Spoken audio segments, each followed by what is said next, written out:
সকাল সকাল চলে এসেছি, নিয়ে হাতে ভাত। এমন রেসিপি বানাবো চাটবে তোমরা হাত। প্রথমে ভাতটাতে এইভাবে মেখে নেব, ভালো করে দই ফেটিয়ে ভাতে দিয়ে দেব।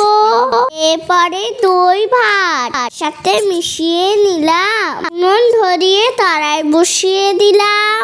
দিয়ে দেব শুকনো লঙ্কা আর সর্ষে ফোড়ন, দানাদার আর বাদাম দিয়ে নাড়ন চাড়ন। এরপরে কারি পাতা আমি ছড়িয়ে দেব, লঙ্কা গুঁড়ো দিয়ে শেষে নেড়ে ছেড়ে দেব। এরপরে দিয়ে দেব জিরে ধরে গুঁড়ো।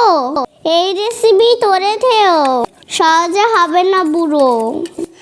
এরপরে সব কিছু নেড়ে নিলাম, রাখা দই ভাত কড়াইয়ে দিয়ে দিলাম।